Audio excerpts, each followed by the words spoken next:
දේශනාවට තෝරගන්න යෙදුණු පින්තුනි බුදුරජාණන් වහන්සේ විසින් දේශනා කරන යෙදුණ සෝසු දහසක් ධර්මස්කන්ධය අන්තර්ගත වෙනවා පිටක තුනකට. දීඝනික සූත්‍ර පිටකයේ, විනය පිටකයේ, අභිධර්ම පිටකයේ කියනවා. මේ තුනොත් සූත්‍ර පිටකයේ තුල ග්‍රන්ථ පහක් තියෙනවා. පස්වෙනි ග්‍රන්ථයෙන් අවසාන ග්‍රන්ථය තමයි කුද්දක නිකාය කියන්නේ. ප්‍රථම ධර්ම සංගායනාවේ පිටුතුනේ මේ ග්‍රන්ථ පහ රචනා කරලා ධර්මයේ පවත්වාගෙන යන්නට හාමුදුරුවන්ට පවරනවා. සරියුත් හාමුදුරුවන්ගේ ශිෂ්‍ය පරම්පරාවට, මුගලන් හාමුදුරුවන්ගේ ශිෂ්‍ය පරම්පරාවට, මහා කච්චායන හාමුදුරුවන්ගේ ශිෂ්‍ය පරම්පරාවට ආදී වශයෙන් ධර්මයේ පවරනවා. දීඝ නිකාය, මජ්ක්‍ධිම නිකාය, සංයුත්ත නිකාය, අංගුත්තර නිකාය කියන මේ නිකාය හතරම ඒ විදිහට පැවරුවා. හැබැයි කුද්දක නිකාය පැවරුවේ නෑ කාටවත්. මොකද සියලුම ස්වාමීන් වහන්සේලා අධ්‍යයනය කරන්න ඕන, ඒ වගේම මතක තියාගන්න ඕන සූත්‍ර දේශනාවන් සහ ධර්ම කර්ම තමයි මේ කුද්දක නිකාය කියන ග්‍රන්ථයේ අන්තර්ගත වෙන්නේ. එතකොට ඒ කාලේ ඉඳපු සියලුම ස්වාමීන් වහන්සේලා මේ කුද්දක නිකාය ඇතුළේ තියෙන ග්‍රන්ථ 15 කටපාඩමේ තියාගන්නට ඕන කියලා නියමයකට ආවා. ධම්මපද, කුද්දක පාඨ, ධම්මපද, උදාන, ඉතිවෘත්තක, ඒ වගේම විමානවත්තු, පේතවත්තු, තේරගාථා, තේරීගාථා, ජාතක, අපදාන, ඒ වගේම සුත්ත නිපාත ආදී වශයෙන් පොත් 15ක් කුද්දක නිකාය තුල අන්තර්ගත වෙනවා. ඒ පිළිබඳව ඒ පින්තුන්ට යම් තරමකින් දැනුමක් ඇති. කුද්දක නිකාය තුල පින්තුනේ සුත්ත නිපාතය කියලා එක ග්‍රන්ථයක් තියෙනවා. මේ ග්‍රන්ථය තුල පින්තුනේ සූත්‍ර 70ක් තමයි තියෙන්නේ. පුංචි සූත්‍ර ප්‍රමාණයක් 70ක්. ඒ වගේම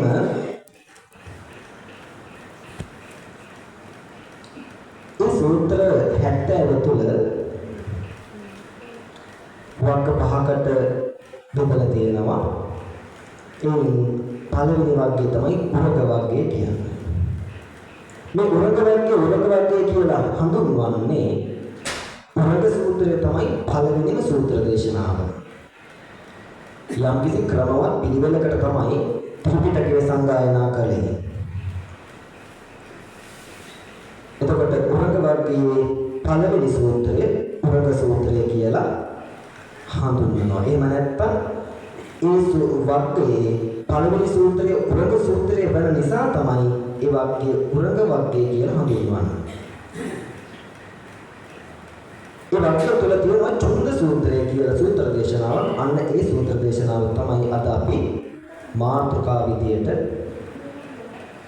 තියාගත්තේ.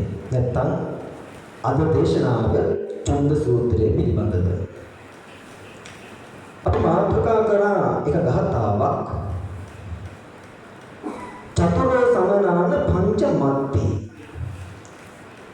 තේතේ ආවිකරෝමි සංකිපුට්ඨෝ මග්ගජිනෝ මග්ගදේශකෝච මග්ග ජීවති යෝච මග්ග දූසී. මේ සූත්‍ර දේශනාව පිළිබඳව අද කාලේට ගොඩක් වැදගත් සූත්‍ර දේශනාවක්. තේරුම තමයි චතුරෝ සමනා ශ්‍රවණවරු හාමුදුරුවෝ 4 දෙනෙක් ඉන්නවා. පංචාන මත්ති පහක් නෑ. පොතේ ආවිකරෝමි සංකිපුට්ඨෝ. මේ ගාථාවේ සංක්ෂිප්ත වශයෙන් තමයි දේශනා කළ තියෙන්නේ. නමුත් පසුව ඒ ශ්‍රමණයන් වහන්සේ පිළිබඳව විස්තර ප්‍රකාශ කරනවා කියන එක තමයි ඒ පේළියෙන් කියන්නේ. නැත්නම් ඒ පේළියේ අර්ථය. කවුද ශ්‍රමණවරු 4 දෙනා? මග්ගජිනෝ මග්ගදේශකෝච මග්ග ජීවති යෝච මග්ග දූසි. මග්ග ජින ස්වාමීන් වහන්සේ නැත්නම් භික්ෂුන් වහන්සේ ශ්‍රමණයන් වහන්සේ. මග්ග ජින කියන්නේ මාර්ගයේ දිනු කියන එක. මාර්ගයේ දිනපු හාමුදුරුවෝ. දෙවනි ශ්‍රමණයන් වහන්සේ තමයි මග්ග දේශක. මාර්ගයේ දේශනා කරන ස්වාමීන් වහන්සේ. තුන්වෙනි හාමුදුරුවෝ තමයි මග්ග ජීවති. මාර්ගයේ ජීවත් වෙන හාමුදුරුවෝ. අවසානම හාමුදුරුවෝ තමයි මග්ග දූසි. මාර්ගය දූෂණය කරන හාමුදුරුවෝ නැත්නම් විනාශ කරන බුද්ධ ශාසනය පිරිහීමටපත් කරන හාමුදුරුවෝ. එතකොට මේ ශ්‍රමණයන් වහන්සේලා අද කාලෙත් ශාසනය තුල ඉන්නවා. ඒ වගේ බුදුහාමුදුරුවෝගේ කාලෙත් ඉන්නවා. ඒ නිසා තමයි බුදුහාමුදුරුවෝ මේ වගේ සූත්‍ර දේශනාවක් දේශනා කළා තියෙන්නේ. මේ සූත්‍රයට පසුබිම් වුණේ පින්වතුනි චුන්ද කම්මාර පුත්‍රයා. මේ චුන්ද කම්මාර පුත්‍රයා බුද්ධ ශාසනය තුල විශේෂ කෙනෙක්. ඒ ඇයි? එයා කරපු පින්කමක්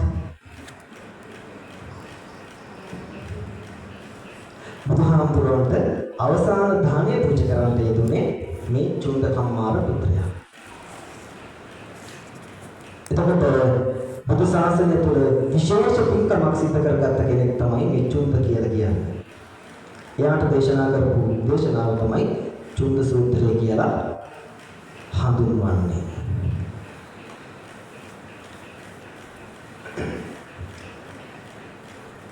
බුදුහාමුදුරුවෝ එක දවසක් ආනන්ද හාමුදුරුවන්ට දේශනා කරනවා පින්වතුනි මේ බුද්ධ ශාසනය තුළ එකම ආනිසංසය ලැබුණ ඒ වගේම විශේෂ ආනිසංසයන් ලැබුණ දාන දෙකයි මේ බුද්ධ ශාසනය තුළ තියෙන්නේ. ඒ මොකක්ද? සුජාතාව පූජා කරපු කිරුපිඩු දානයයි පළවෙනියෙන්ම පූජා කරපු දානයයි ඒ වගේම බුදුහාමුදුරන්ට අවසානම දානය පූජා කරපු චුන්ද කම්මාරගේ සූකර මන්ත්‍ර දානය කියන මෙන්න මේ දාන දෙක තමයි බුද්ධ ශාසනය තුල විශේෂ ආනිසංස ලැබෙන පින්කම් දෙක. ඇයි ඒ විශේෂ ආනිසංසයක් ලැබෙන්නේ? බුද්ධත්වයට පත්වෙච්ච බුදුහාමුදුරුවෝ කෙනෙක්ට ප්‍රථමයෙන් පළමුව දානයක් පූජා කරන්න ලැබෙනවා කියන්නේ එක විශේෂ දෙයක්. ඒ වගේම අවසානයේ තොම දානයක් පූජා කරන්න ලැබෙනවා කියන එකත් විශේෂ දෙයක්. ඒකේ ආනිසංස වැඩි බව දේශනාවේ සඳහන් වෙනවා.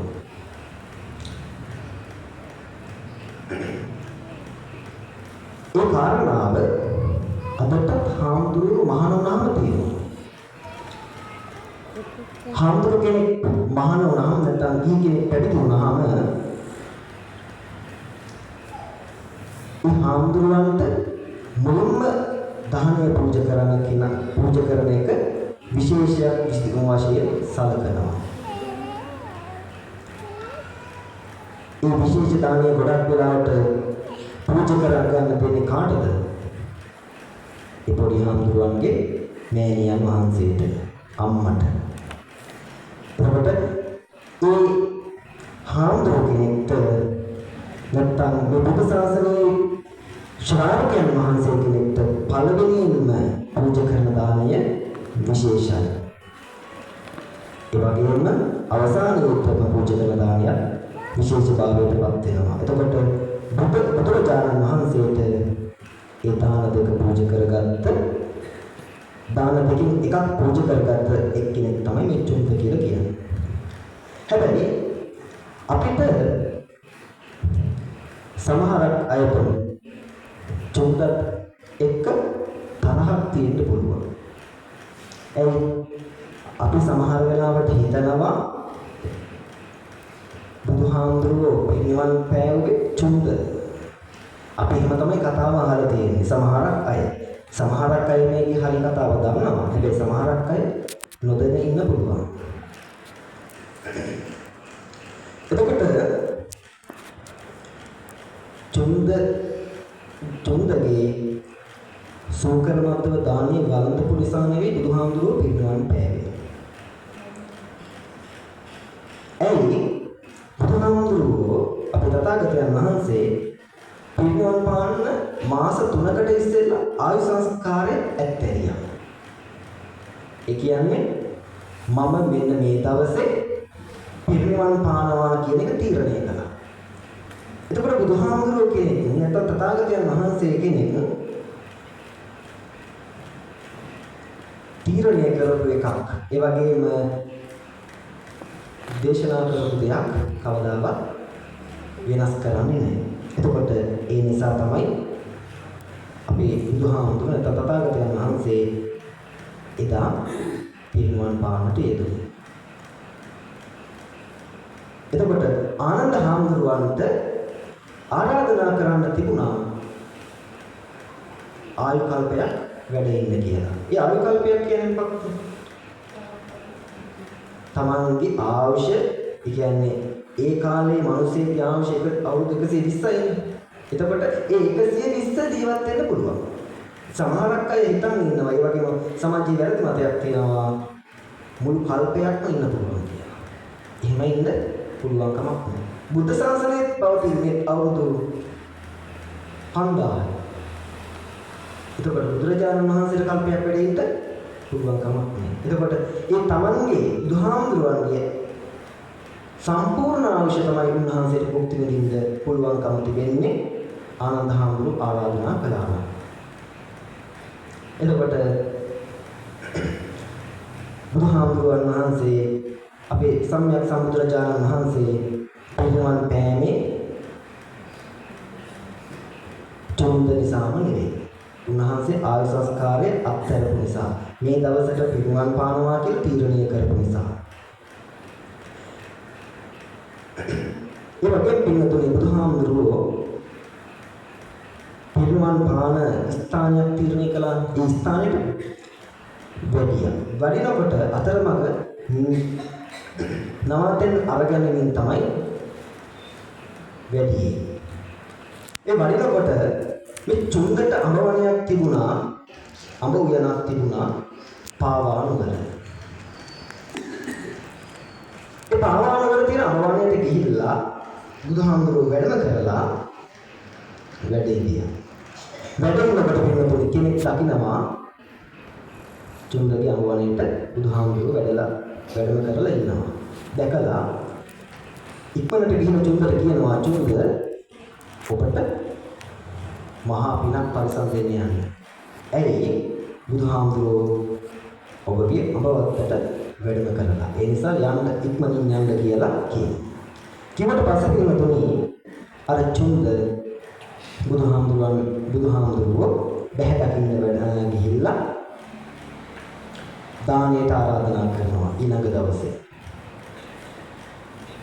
දානයට ආරාධනා කරලා ඇවිල්ලා දානය සකස් කරනවා. මේ දානය විශේෂ විදිහට තමයි සකස් කරන්නේ. මේ චුන්ද කියන කෙනා රත්තරන් කර්මාන්තයේ සිද්ධ කරන කෙනෙක්. රන් කපුවෙක්. අද කාලේ විදිහට කියනවා ජුවලරි ෂොප් එකක් තියෙන කෙනෙක්. එතකොට මේ දානය දෙන්නේ විශේෂ විදියට. ඒ වගේම මෙයාට ගොඩක් සල්ලි තිබුණා. ඒ නිසා දානය හදන වාජන ඔක්කොම රත්තරන් වාජන. දානය හදන්න පාවිච්චි කරන්නේ රත්තරන් වාජන. ඒ වගේම දානය බෙදන්න පාවිච්චි කරන්නේ රත්තරන් වාජන. ඒ වගේම බුදුරජාණන් වහන්සේට පූජා කරන්න ඒ පිඟන් ඒ වගේම හැඳි ආදි වශයෙන් දානයට පාවිච්චි කරන හැම දෙයක්ම රත්තරන්ින් හදපු දේවල්. හදපු වාජන. ඊට පස්සේ දවසේ දානය පූජා කරනවා. පූජා කරනකොට පින්නතුනි බුදුහාමුදුරුවොත් එක්ක කීප නමක් තමයි වඩින්නේ. 19ක් වගේ ප්‍රමාණයක්. මෙතන එක හාමුදුරු කෙනෙක් ඉන්නවා පුතක්ජන රහත් වෙලා නැහැ. ඒ හාමුදුරුවන්ට අර රත්තරන් පිළිබඳව ආශාවක් ඇති වෙනවා. ආශාවක් ඇති වෙලා එතන තියෙන හැන්දක් හොරකම් කරනවා. එතකොට එහෙම දෙයක් වෙන්න පුළුවන්. ඇයි? රහත් වෙලා නැහැ. කෙනෙක් කරන වැරදි නැති වෙන්නේ ඒ වගේම තමන්ගේ අතින් ගුණවලදී ඒ වගේම රාගය, ද්වේෂය, මෝහය ආදී වශයෙන් තමන්ගේ හිතේ තියෙන කෙලෙස් ධර්මයන් සම්පූර්ණයෙන් නැති වෙන්නේ රහත් වුණොත් විතරයි. එයින් මෙහා ඕන වැරද්දක් වෙන්න පුළුවන්. ආශාවක් කෙනෙක්ට ඇති වෙන්න පුළුවන්. එතකොට අර හාමුදුරුවෝ හැන්දු හොරකම් කරනවා. මේ දාන පූජා කරන තැන හාමුදුරුවෝ කිසිම කෙනෙක් මේ කටයුත්ත මේ හොරකම දැක්කේ නැහැ. දානේ බෙදෙන පිරිසකිනුත් කවුරුවත් දැක්කේ නැහැ. එකම කෙනා දැක්කේ කවුද? දානය සූදානම් කරපු කෙනා. චුන්ද දකින්නවා මේක.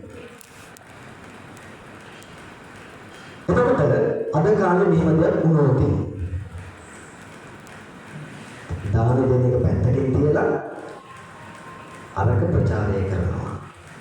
එහෙමත් නැත්නම් ඒ හාමුදුරුවෝ පිළිබඳව තරහේ දාන බෙදනවා. මූණ දිහා බලනකොට කියලා රබල තමයි දාන පූජා කරන්නේ. එහෙම නැත්නම් ඉන්න ඔක්කොටම අන්න අරහඳුරු හැන්දක් කරකම් කළා. අන්න අරහඳුරු හැන්දක් කරකම් කළා කියලා ඉන්න ඔක්කොටම කියනවා. හැබැයි චුන්ද එහෙම කළේ නෑ. ඒක ඉතින් අමතක කරලා දාලා හොඳට දාන පූජා කළා. මොකද එහෙම හිතුවනම් අරයට හරියාකාරව දාන පූජා කරගන්න ලැබෙන්නේ නෑ. ඒ දාණයෙන් ලැබෙන ආනිසංසය ලැබෙන්නේ නෑ. අහිමි වෙන්න තිබුණා.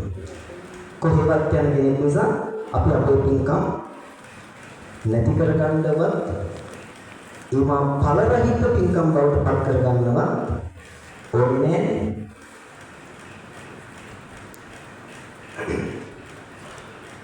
ඊට පස්සේ දානෙ ඉවර වෙලා චුන්ද හිතනවා මේ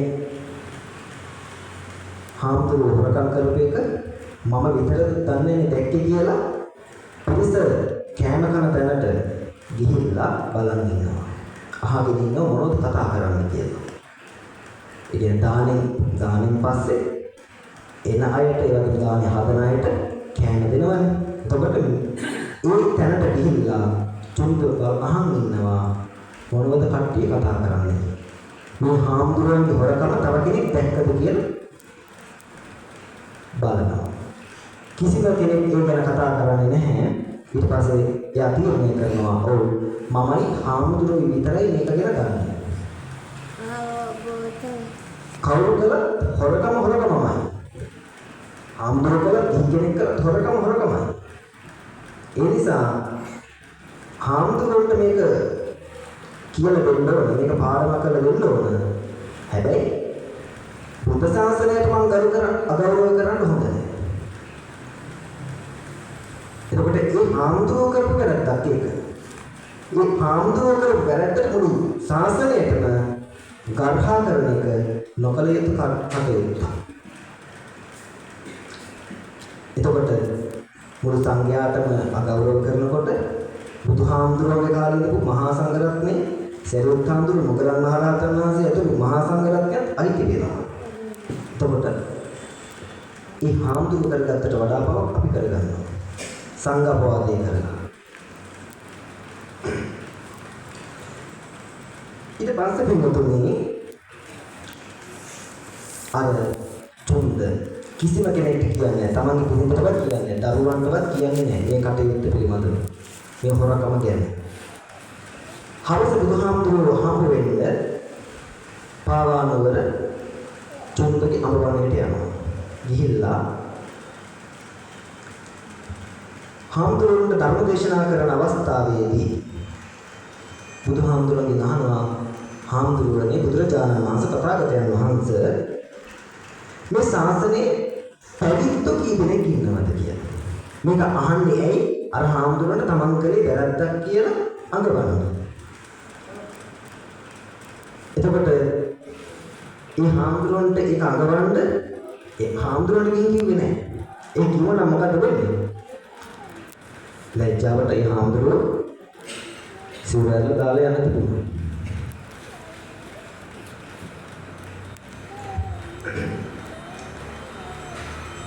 බුදුරජාණන් වහන්සේගෙන් අහුවහම බුදුහාමුදුරුවෝ කියනවා චුන්ද මේ බුද්ධ ශාසනය තුළ ශ්‍රමණයන් 4 දෙනෙක් ඉන්නවා කියනවා. චුන්දහන්නේ ගාථාවකින් බුදුහාමුදුරුවෝ උත්තර දෙන්නේ ගාථාවකින්. මේ උත්තර දීපු ගාථාව තමයි අපි මාතෘකාව වශයෙන් ලැබුවේ. කවුද ඒ ශ්‍රාවකයෝ 4 දෙනා? මග්ගචිනෝ, මග්ග දේශක, මග්ග ජීවති, මග්ග තුසි. මෙතනින් 3 දෙනෙක් හොඳයි. එක්කෙනෙක් නරකයි. ඒ කියන්නේ මෙතන හාමුදුරුවෝ 3 දෙනෙක්ම යහපත් කටයුතු කරන හොඳ හාමුදුරුවෝ. හැබැයි එක හාමුදුරුවෝ කෙනෙක් තමයි හොඳ නැත්තේ. එතකොට අර හොඳ නැති එක හාමුදුරුවෝ නිසා අනිත් හාමුදුරුවන්ටත් බනින්න ඕනද? නැහැ.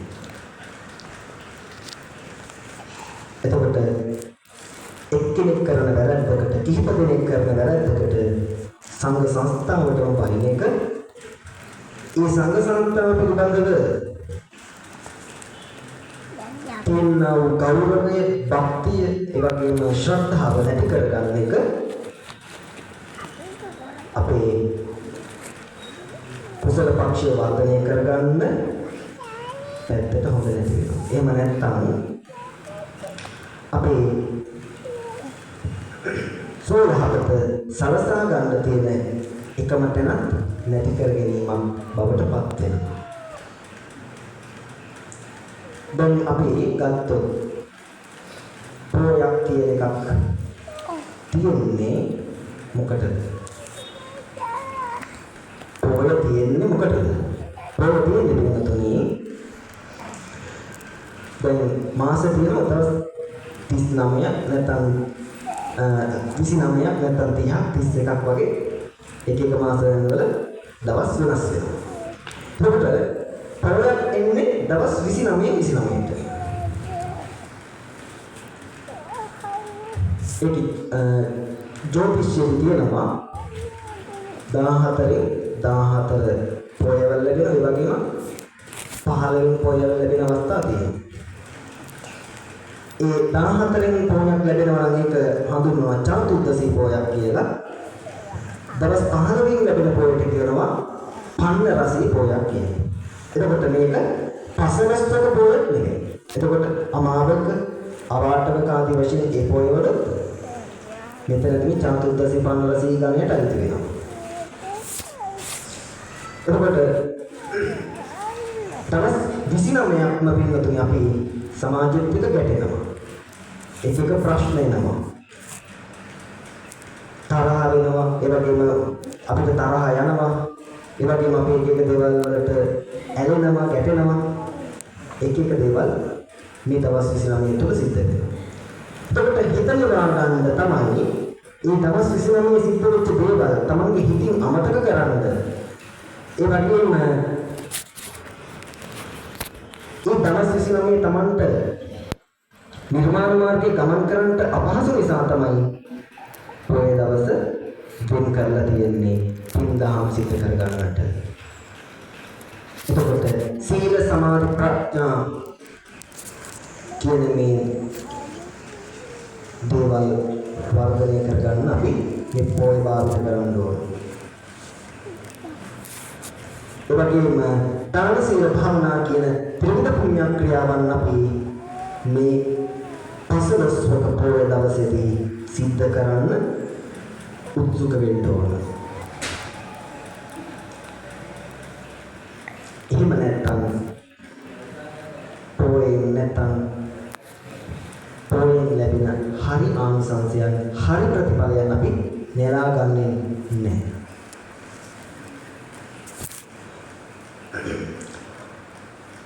බුදුහාමුදුරුවෝ දේශනා කරන ශ්‍රමණයවරුන් 4 දෙනෙක්. එතකොට පළවෙනි ශ්‍රමණයන් වහන්සේ තමයි මග්ගජින කියලා කියන්නේ. මග්ගජින කියලා කියන්නේ පිටුතේ මාර්ගයේ දිනපු ශ්‍රමණයන් වහන්සේ හාමුදුරුවෝ. මාර්ගයේ දිනපු හාමුදුරුවෝ කෙනෙක් නැත්නම් ශ්‍රමණයන් වහන්සේ නමකගේ ස්වාමීන් වහන්සේ නමකගේ ලක්ෂණ කිහිපයක් මේ චුන්ද සූත්‍රය තුළ බුදුහාමුදුරුවෝ දේශනා කරනවා. මග්ගජින පුද්ගලයා තුළ පිටුතුනි කෙලෙස් ධර්මයන් නැහැ. සාමුලින් කෙලෙස් ධර්මයන් ප්‍රහීන කරලා තියෙනවා. ඒ වගේම තමයි මග්ගජින හාමුදුරුවන් නිවනට ඇලිලා ඉන්නේ. සසරට නෙවෙයි නිවනට ඇලෙනවා. නිවනට කැමති වෙනවා. ඒ වගේම දෙවියන්ට නායකයෙක් වෙනවා. කොහොමද දෙවියන්ට නායකයෙක් වෙන්නේ? දැන් අද සමාජ ගත්තාම මිනිස්සු දෙවියන්ට වඳිනවා. දෙවියන්ට වැටලා ටික දේවල් බලාපොරොත්තු වෙනවා. අරක කරලා දෙන්න, මේක කරලා දෙන්න, මේක කරලා දෙන්න කියලා අපි ඉල්ලනවා. එතකොට මේ මග්ගජින හාමුදුරන්ට ශ්‍රමණයන් වහන්සේට මේ දෙවියෝ වඳිනවා. එතකොට මේ දෙවියන්ගේ නායකයෙක් තමයි හාමුදුරුවෝ කියන්නේ. එතකොට අපි දෙවියන්ට පින් දෙනවා තමයි. හැබැයි පින් දීලා ආරක්ෂාව බලාපොරොත්තු වෙනවා, ප්‍රාර්ථනා කරනවා, පින් දෙනවා. හැබැයි අනිකුත් විදිහේ කරන දේවල් වලින් පින්තුනේ ප්‍රේත මනුෂ්‍යයන්ගේ ඇල්ම එන්න පුළුවන්. ප්‍රේතය, භූතය, කුම්භාණ්ඩය ආදී වශයෙන් සත්තු මේ ලෝකයේ තුල ජීවත් වෙනවා. අපිට ඇහැට පේන්නේ නැහැ. එතකොට ඒ අය අදිතුහිත වෙනවා. අන්තිම කාරණාව තමයි මග්ගජින ශ්‍රාවකයන් වහන්සේ තුළ තාදී ගුණයන් තියෙනවා. මොකද තාදී ගුණය කියන්නේ?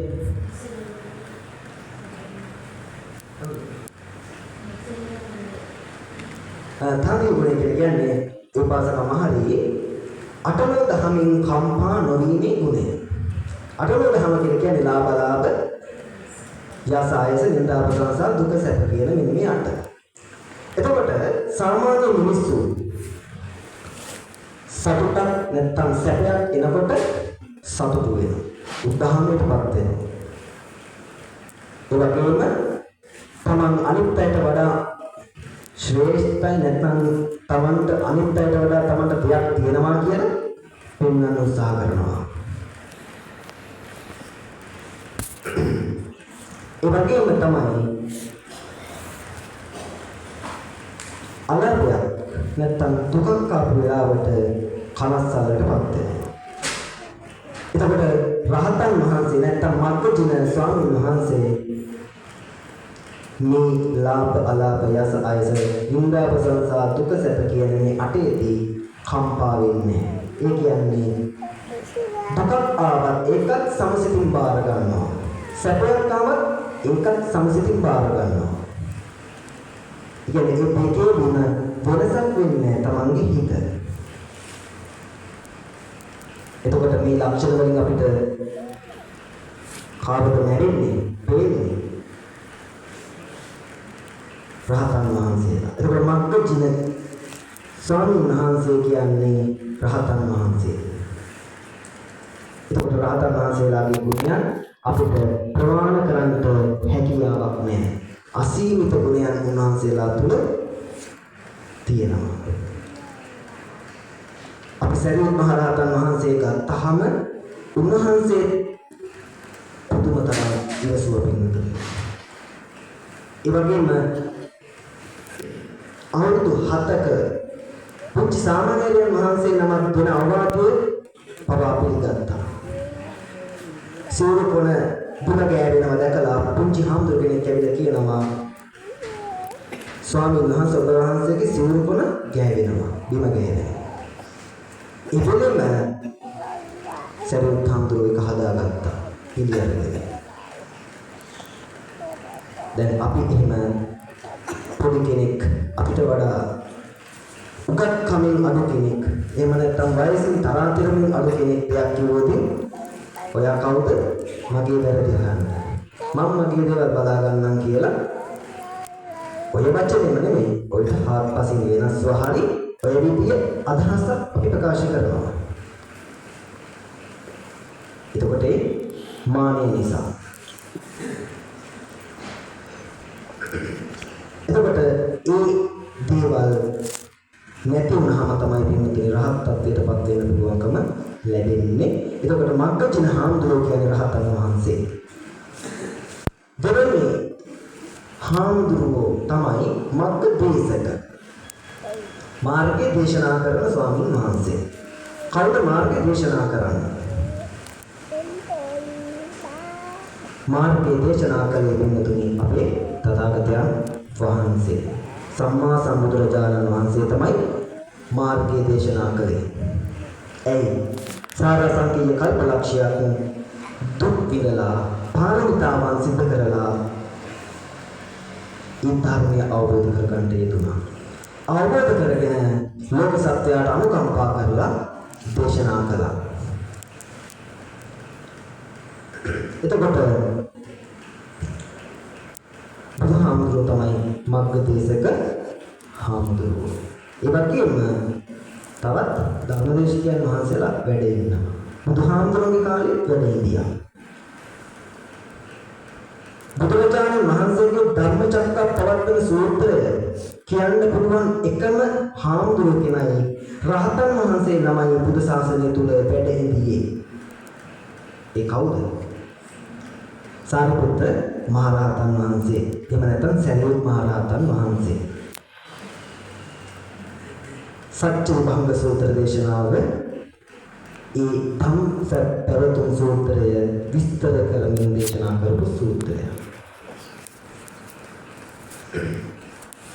ඔබගේ බුදු සාසනය තුළ වැඩ ඉඳියපෙන්නතුනි මන්තානි පුත් පුන්න කියන හාමුදුරුවෝ කෙනෙක්.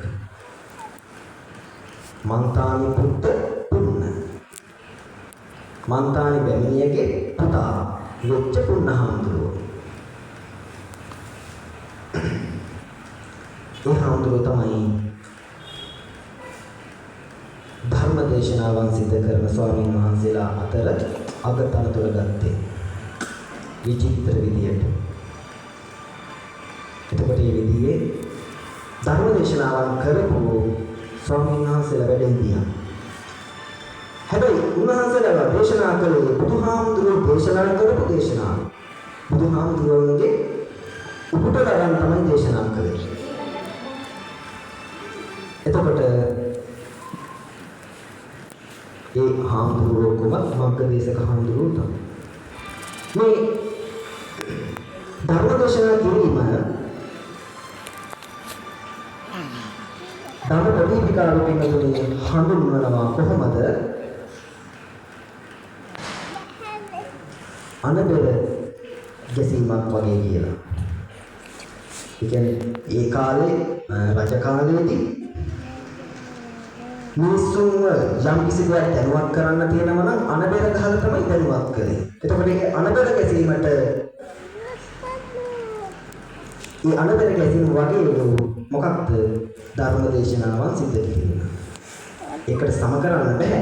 හැබැයි ඒ වගේ මොකක්ද අනබෙරෙන් වෙන්න පින්නතුනි ඒ බෙරේ ගහලා පිරිස ඉද්‍රස් කරලා රජතුමා කියපු පණිවිඩය කියන එක. එතකොට අනබෙර කරුවගේ නෙවෙයි පණිවිඩය රජතුමාගේ. එතකොට අර අනබෙර කරුවට මිනිස්සු ප්‍රශංසා කරනවා. හොඳයි අපිට හොඳට තේරුණා. ඔයා හොඳට තේරෙන්න මේ ධර්ම මේ අන රාජ්‍ය ආඥාව අපිට කිව්වා කියලා ප්‍රශංසා කරනවා. අන්න ඒ වගේ. ඇයි බුදුහාමුදුරුවෝ දේශනා කරපු දේශනාව මිනිස්සුන්ගේ බුද්ධ භක්තිය තියෙන තෙරුවන් පිළිබඳව ශ්‍රද්ධාවක් තියෙන මිනිස්සු වෙනුවෙන් බුදුහාමුදුරන්ගේ දේශනාව දේශනා කරනවා, පවත්වනවා.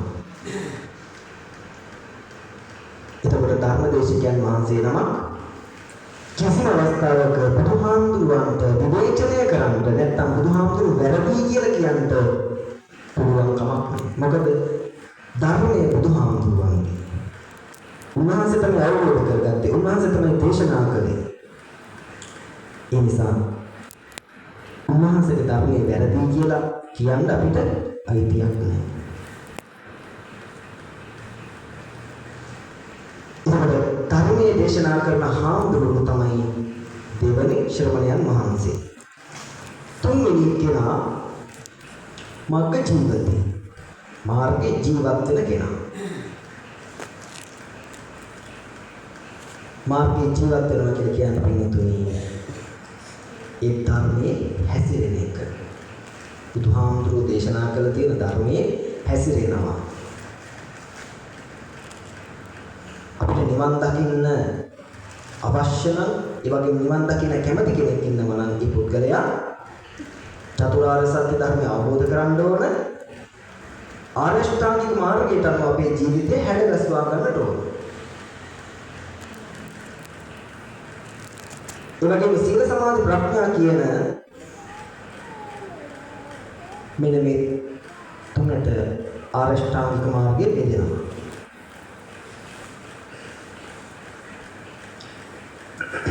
සම්මා දිට්ඨි සම්මා සංකප්ප කියන දෙක ප්‍රඥාවේ අංග. ඒ වගේම සම්මා වාචා සම්මා කම්මන්ත සම්මා ආජීව කියන අංග තුන සීලයේ. එතකොට සමාධියේ අනෙක් අංග.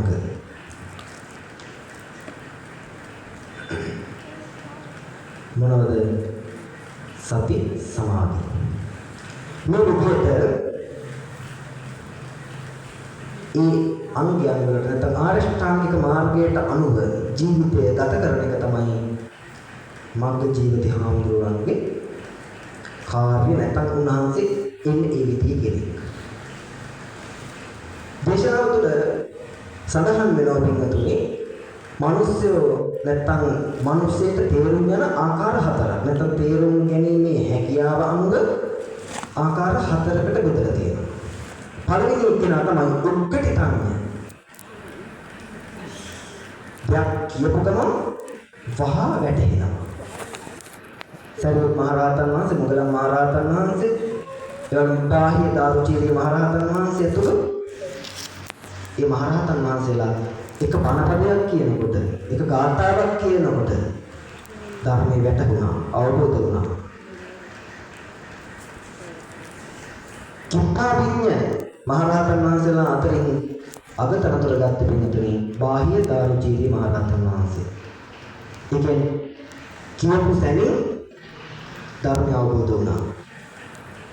එක ගාථා පෙළිවයි කිව්වේ රාහත් වුණා. සරියුත් හාමුදුරුවෝ පින්තුනේ ගාථා පෙළියක් කියනකොට සෝවාන් තත්ත්වයට තමයිපත් වුනේ. රාහත් වුනේ. අර හාමුදුරුවෝ එක බණපදයක් අහලා රහත් වෙලා එතරම් පිළිවන් පෑවා. මහානෙවිත පුළුවන්කමක් ලැබුණේ නැහැ. ඒ පිළිබඳව ඔය පිළිතුර දන්නව ඇති. ඒ වගේම විපතිකන්නේ කියලා කියනවා අච්චර ඉක්මනට බෑ. හැබැයි කාලයක් යනකොට අවබෝධ කරගන්න පුළුවන්. ඒ වගේම අනිත් හාමුදුරුවෝ තමයි නැත්නම් අනිත් කෙනා තමයි ඤෙయ్య කියලා කියන්නේ. ඒ ඤෙయ్య පුද්ගලයාට දීර්ඝ කාලයක් ධර්මය අහලා අනුගමනය කරලා අවබෝධ කරගන්න පුළුවන්. අවසානම කෙනා තමයි පිළිතුරු පදපරම කියලා කියන්නේ. පදපරම පුද්ගලයා ඒ පුද්ගලයාට අවබෝධය ඉතාම දුෂ්කරයි, අමාරුයි. කාලයක් ධර්මයේ ශ්‍රවණය කරන්න ඕන. ඒ වගේම මේ ධර්මයේ ජීවත් වෙනා නැත්නම් ධර්මය මේ ආර්ය ශ්‍රාමික මාර්ගයේ කාලයක් ජීවත් වෙනකොට නැත්නම් කාලයක් ඒවා තමන්ගේ ජීවිතයට ඇඳගෙන කටයුතු කරනකොට අවබෝධය ලබා ගන්නට හැකියාව ලැබෙනවා. එතකොට අර පදපරම ගණේ අය තමයි මග්ග ජීවිත කියලා කියන්නේ. ඒ බුදුහාමුදුරන්ගේ දේශනාවට අනුව ජීවත් වෙන ස්වාමීන් වහන්සේලා. ඒ වගේම බුදුහාමුදුරන්ගේ දේශනාව තුළ සඳහන් වෙනවා පින්තුනේ සංඝාටි තඤ්ඤ කියලා සූත්‍ර දේශනාවක්. සංඝාටි කන්න කියලා සූත්‍ර දේශනාවක් තියෙනවා. මේ සූත්‍ර දේශනාව ඇතුලේ බුදුහාමුදුරුවෝ දේශනා කරනවා තමන්ගේ බුදුහාමුදුරන්ගේ සිවුරු කොන අල්ලගෙන ඉන්නවා නම් කවුරු හරි හාමුදුරුවෝ කෙනෙක් හරි කවුරු හරි කෙනෙක් ඒ පුද්ගලයා හැබැයි ධර්මයේ හැසිරෙන්නේ තමන් ධර්මයේ තමන්ගේ ජීවිතයට ගන්නේ නැත්තම් ඒ සිවුරු කොට අල්ලන්නේ තිය බුදුහාමුදුරන්ට ගොඩක් ඈතයි ළඟ නැහැ ළඟම සිවුරු කොට අල්ලන්නේ අපිට පේන්නේ හැබැයි බුදුහාමුදුරන්ට ගොඩාක් දුර. මොකද බුදුහාමුදුරන් ළඟ වෙන්නේ ධර්මය අවබෝධ කර ගැනීම තුළින්ම පමණයි. ඒ වගේම තවත් හාමුදුර කෙනෙක් ඉන්නවා ජොදුන් ගාන. එහායින් තමයි ඒ හාමුදුර වැඩෙන්නේ. හැබැයි බුදුහාමුදුරන්ගේ දේශනාව ක්‍රියාත්මක කරනවා. දේශනාවට අනුව ජීවත් වෙනවා. අන්න ඒ පුද්ගලයා නැත්නම් ඒ හාමුදුරුවෝ බුදුහාමුදුරන්ට ගොඩක් ළඟයි. පේන්නේ අපිට ගොඩක් ඈතයි කියලා. ඒ කියන්නේ තුලින් බැලුවොත් අපේ මනසින් බැලුවොත්. හැබැයි මනසින් බැලුවොත් ඒ හාමුදුරුවෝ බුදුහාමුදුරන්ට ගොඩක් ළඟයි. ඒ වගේම බුදුහාමුදුරන්ගේ ළඟ එක හාමුදුරු කෙනෙක් වැඩ හිටියා. ඒ හාමුදුරන්ගේ කටයුත්ත තමයි බුදුහාමුදුරන්ගේ මූණ දිහා බලාගෙන ඉන්නේ. ශරීරය දිහා බලාගෙන ඉන්න එක තමයි කටයුත්ත. ඒක විතරයි කරන්නේ. භාවනා කරන්නෙත් නැහැ, වෙන දෙයක් කරන්නේ නැහැ. එක දවසක් බුදුහාමුදුරුවෝ මේ හාමුදුරන් කියනවා මං දිහා බලන් ඉඳී කියලා වැඩක් නැහැ. මට තියෙන්නේ ඔයාට වගේම ඔබ වහන්සේට වගේම කුණුවෙන ශරීරයක්. මේ ශරීරය දිහා බලන් ඉඳී කියලා මේ සංසාරේ එතර වෙන්න පුළුවන් කමක් නැහැ. ඒ නිසා ධර්මයේ හැසිරෙන්න කියලා අවවාද කළා. මේ හාමුදුරුවෝ හිතුවා බුදුහාමුදුරුවෝ මට බැන්නා. ඒ නිසා මං සියදින හානි කරගන්න ඕන කියලා. ගිහිල්ලා ගලක් පොඩින් පැනලා සියදින හානි කරගන්න හැදුවා. හැබැයි බුදුහාමුදුරුවෝ ඒ කටයුත්ත සිද්ධ කරගන්න හදනකොට නම කියලා ආමන්ත්‍රණය කළා.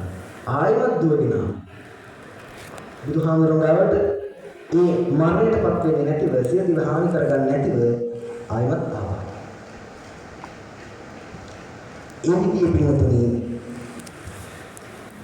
එච්චර ළඟින් ඉඳියත් ඒ ධර්මයේ ආවාශය ගන්න බැහැ. බුදුහාමුදුරුවන්ගේ රූප දිහා බලන්න ගිය කියලා ඒ දේ ගන්න බැහැ. නැත්නම් ධර්මයේ ආනුභාවය ආශිර්වාදයේ ඒ ධර්මයේ තියෙන ආශ්චර්ය අපිට අවබෝධ කරගන්න පුළුවන් කමක් නැහැ. බුදුහාමුදුරුවෝ ඒ දේශනා කරනවා මාව දකින්න ඕන නම් ධර්මයේ හැසිරෙන්න කියලා. ආනන්ද හාමුදුරුවෝ එක අවස්ථාවක පින්වතුනි කොසල් රජතුමා ඇවිල්ලා ආනන්ද හාමුදුරුවෝ කියනවා හාමුදුරුවනේ බුදුහාමුදුරුවෝ නැති අවස්ථාවන් වලදී අපිට වඳින්න පුදන්න කෙනෙක් නැහැ. ඒ නිසා බුදුහාමුදුරුවන්ගේ රූපේ වගේ තියෙන දෙයක් නැත්තම් පිළිමයක් වගේ අපි සකස් කරමු කියලා අදහස් කරනවා. මේ බුදුහාමුදුරුවෝ කිව්වහම බුදුහාමුදුරුවෝ දේශනා කරනවා මාව දකින්න ඕනේ නම් කරන්න ඕන ධර්මයේ හැසිරෙන එක.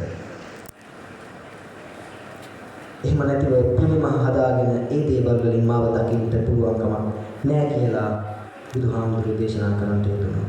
එතකොට අපි මේ යන්නේ බුදුරජාණන් වහන්සේ කියපු මාර්ගයේ. උන්වහන්සේ දැකීමට තමයි අපි මේ යන්නේ. එතකොට ඒ ධර්මය අවබෝධ කරගත්ත කියලා රූපයක් වෙනවද? නැහැ. හැබැයි ධර්මයේ අර්ථය නැත්නම් ඒ බුදුහාමුදුරුවෝ පත්වෙච්ච ස්ථානයට නිවනටපත් වෙන්නට උන්වහන්සේගේ ධර්මයේ ගමන් කිරීම තුළින් අපිට හැකියාව තියෙනවා. ඒක තමයි අපි සිද්ධ කළ යුතු වෙන්නේ. ඒ වගේම අවසානම හාමුදුරුවෝ තමයි මග්ග දූෂි. මාර්ගය දූෂණය කරන කෙනා. මේ මාර්ගය දූෂණය කරන හාමුදුරුවන්ගේ ලක්ෂණ කිහිපයකුත් මේ සූත්‍ර දේශනාවේ සඳහන් වෙනවා. මොකක්ද? මේ හාමුදුරුවෝ පිළිතුරුනි ගොඩක් බොරු කියනවා. ඒ කියන්නේ සම්බුදුහාමුදුරන්ගේ ධර්මය වැරදි කියලා කියන්න යෙදෙනවා. ඒ වගේම තමන් රහත් ආදි වශයෙන් තමන් මාර්ගඵලයන් වලටපත් වුණා කියලා කියනවා. පිළිතුරුනි කිසිම අවස්ථාවකදී රහත් ත්‍ත්වයටපත් වෙච්ච කෙනෙක් ප්‍රසිද්ධ කරන්නේ නැහැ. ලබන්තක බක්තිය හාමුදුරුවෝ පිළිතුරුනි කුඩා හාමුදුරුවෝ කෙනෙක් මිති බුදුහාමුදුරුවෝගේ දණහිත ගාවට තමයි ඉඳියේ. එච්චරයි උස. ඒ හාමුදුරුවෝ රහතන් වහන්සේ නමක්. හැබැයි විහාරස්ථානයේ වැඩම කරන සියලුම හාමුදුරුවෝ විහිළු කළා. ඒ වගේම පොකු වුණා. ලෝකුතුගේ විහිම පහළ කළා.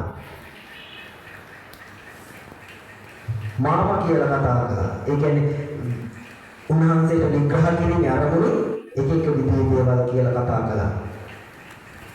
හැබැයි ඒ කිසිම අවස්ථාවක උන්වහන්සේ ප්‍රකාශ කරේ නෑ මම රහතන් වහන්සේ කෙනෙක් කියලා. එතකොට රහතන් වහන්සේ කෙනෙක් නම් අන්න ඒ වගේ. මොනද තමන්ගේ ජීවිතේ තුළ තමන් රහත් කියන එක ප්‍රකාශ කරන්නේ. අපි ඒ රහතන් වහන්සේ කෙනෙක් වුණාම අපි ඇයි කියන්න ඕන කියලා හිතන්නේ? අපි අනිත් අයට වඩා විශේෂ වෙන්න ඕනේ කියලා හිතන නිසා. මානෙ නිසා. තොර රහත් වෙන්න නම් මානෙ නැති වෙන්න ඕනේ. ඒ වගේ පින්තුනි වැරදි දේවල් බොරු කියන අය හාමුදුරුවෝ නැත්තම් සිව්පස්සේ බලාපොරොත්තු වෙන ඒ වගේ දේවල් කරන අය මේ මග්ග දූෂී ගණයට බුදුහාමුදුරුවෝ දානවා. ඒ වගේම අසත්‍ය දේවල් තමන්ගේ මතයන් බුදුහාමුදුරුවන්ගේ දේශනාවත් එක්ක සංසන්දනය කරලා දේශනා කරනවා. බුදුහාමුදුරුවන් ධර්මයේ යම් කිසි කෙනෙක් ප්‍රතික්ෂේප කරනවා නම් ඒ වගේම මිනිසුන්ගේ ශ්‍රද්ධාව නැති වෙන විදිහට කටයුතු කරනවා නම් අන්නේ පුද්ගලයා අන්නේ ඒ හාමුදුරුවෝ මග්ග දූෂී ගණයට අයත් බව දේශනා කරන්නට යෙදුණා. එතකොට එක හාමුදුරුවෝ කෙනෙක් නිසා හාමුදුරුවෝ කිහිප දෙනෙක් නිසා මුළු බුද්ධ ශාසනයටම අගෞරව කිරීම කල යුතු කටයුත්තක් නෙවෙයි, නොකල යුත්තක්. මොකද බුදුහාමුදුරුවෝගේ කාලේ වැරදි කරපු හාමුදුරුවෝ ඉතියා. උදාහරණ හාමුදුරුවෝ ඒ හාමුදුරුවෝ ගොඩක් වැරදි කරපු කෙනෙක්. විනය ශික්ෂාපදවල පැනෙවුවා. ඒ පැනවීම වලට ගොඩාක්ම හේතුනේ මේ උදාහරණ හාමුදුරුවෝ. ඒනාට උන්වහන්සේලා මාර්ගඵලයන් වලටපත් වුණා. රහත් නොවුණත් සෝවාන් තත්ත්වයටපත් වුණා. ඒ වගේම අර තුන්ව සූත්‍රය තුළ මම දේශනා කළ හාමුදුර කෙනෙක් හොරකමක් කළා කියලා. ඒ හොරකම කරපු හාමුදුරුවෝ මේ දේශනාව අහලා රහත් තත්ත්වයටපත් වුණා. එතකොට අර තුන්ව අර ඒ පැකපු හොරකම දැකලා ඒ හාමුදුරුවන්ට විග්‍රහ වෙන අයුරු බුද්ධ ශාසනයට විග්‍රහ වෙන අයුරු කටයුතු කළා නම් බුද්ධ ශාසනයට තවත් මහරහතන් වහන්සේ කෙනෙක් අහිමි වෙනවා. එතකොට අපි කරන දේවල් වලින් දැන් අපි හාමුදුරු කෙනෙක් දැක්කහම මේ හාමුදුරුවෝ පිළිබඳව වැරදි කෝණයකින් බලනවා නම් බැලුවොත් පින්වතුනි මේ බුද්ධ ශාසනය පවත්වාගෙන යන්න බැරි වෙන ඉස්සරහට. දැනට මහාන වෙන පිරිසක් අඩුයි. හාමුදුරුවෝ අඩුයි. එතකොට ඒ කියන්නේ බුද්ධ ශාසනය පිළිහිමින් පවතින්නේ. බුදුහාමුදුරුවෝ බුදු පිළිම තියෙනවා, ඒ චෛත්‍ය තියෙනවා, බෝධීන් වහන්සේ තියෙනවා. මේ දේවල් තිබුණා කියලා බුද්ධ ශාසනය රැකෙන්නේ නැහැ. ඒව තියෙන වන්දනාමාන කරන්න. මේක තුදී ප්‍රාතිහාර්යයන් තියෙනවා.